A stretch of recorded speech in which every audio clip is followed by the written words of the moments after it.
So I want to talk about my disabilities, gender, and fashion. This is actually a video that is inspired by Elainey and Jessica Kellgren-Fozard. A couple of months ago when they were at VidCon, they did a video about disability and gender presentation, and then pretty recently Annie kind of made a video adding on to that about her disabilities and why she dresses the way she does, and it also has to do with her gender identity. And I just thought, well, why not? I kind of want to talk about it a little bit. And it's still Disability Awareness Month, and I need a video. So actually, let's backtrack a little bit. Years ago, so probably from when I was 18 up to like really 2 or 3 years ago, I used to want to get as fancy as possible. Not like wear really fancy suits and dresses on a regular basis, but I really put effort into what I was wearing. So I had jeans and really nice shoes, and then the top, maybe a blazer occasionally.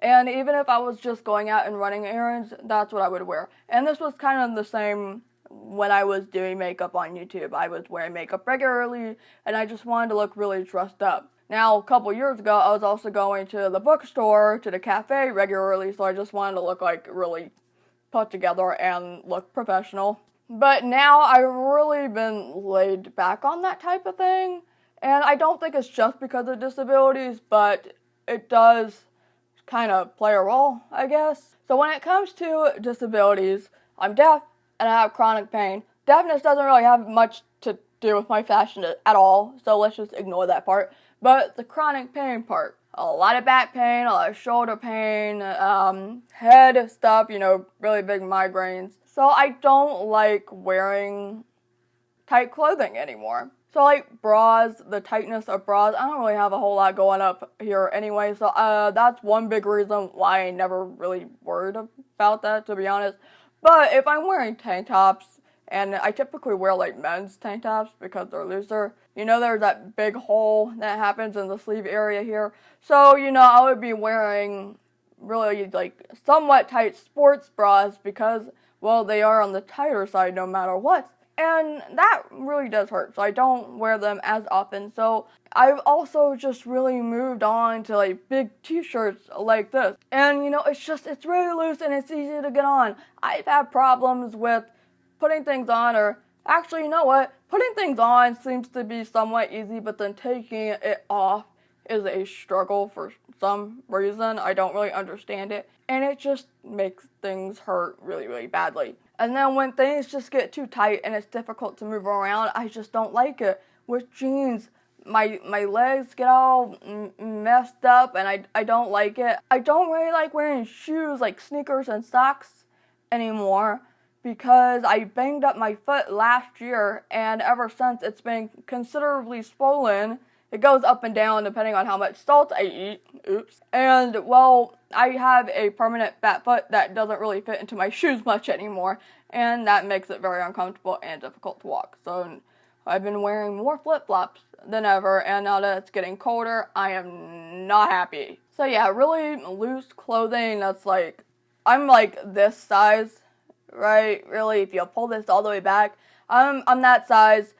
But I wear, like, this is a large, so it's much looser. There's, like, this much extra room right here. It feels better. Like, I can freely move my arms, and I don't have to worry about potentially triggering any pain because of that. Gender. So, woman, cisgender woman, pretty much feeling that way. I grew up as a tomboy, and so I would just wear, like, big shirts, some gym shorts. I still have a pair of gym shorts from when I was 11, believe it or not. That was pretty much it. And then as I started growing older, I started getting more into fashion, but it was still more on the boyish side. I was really into Britpop, so I got the blazers and I got the ties and the jeans and, the little sweat wristbands that a lot of people wore during the emo days, right? So there was that. But then after I graduated, I started getting more feminine and really liking the nice tops and whatnot. However, when it comes to dresses, I'm not a dress person. I really like the look of these fancy dresses. You see them on the red carpet and whatnot, but every time I put them on, so I'll go to a mall and I find a dress that I think looks absolutely gorgeous and I want to have it, but when I try it on, I almost kind of feel disgusted with myself. I don't feel like it's really mean. I just feel awkward being in a dress or in a skirt. I do want a skirt. I used to be really into skirts, actually. Skirts and high heels. But then I eventually stopped because, one, they hurt, and two, with skirts, I was constantly afraid of, like, lifting up. I have nothing up here, but I got a lot going on down there. So skirts were kind of a pain in the butt. But yeah, whenever I would try on a dress for, like, fancy events, something felt so off about me, and I just wanted to take it right off, and I wanted to get a suit on, or at least, like, maybe a nice feminine top, but get a blazer on, because that felt better, and pants. I do have two dresses, or I have one dress that I have and one, like, really long skirt. I do like those. The skirt is leopard print, which I used to be obsessed with when I was younger, and it's long, so it's nice to have when I just want to throw something on and go, and a dress is more of the, I really don't feel like getting dressed, so let me just throw this on and go run my errands real quick. It was a great lounging summer dress to just get things done. But when I'm going out, I prefer to wear jeans, or if I'm wearing leggings, like a dark leggings, or maybe even jeggings, so that it looks a little more put together and feminine top, blazer, or just the nice top and go. But yeah, I've also just been really lazy with my fashion, I think, which kind of bums me out, because as I look at my friends like Stevie and Steph Sanyati, and looking at all of these other, like, fashion YouTubers, like Jen M, or actually Jen M is probably the only person that I really ever followed in terms of fashion, but they look so awesome with all these fancy pieces, and I kind of miss that, but I end up gravitating toward things like this. And okay, let's be honest, this is a really cute shirt. It's cats in a ramen bowl, and I love it and I adore it, okay? So I have no problems with this.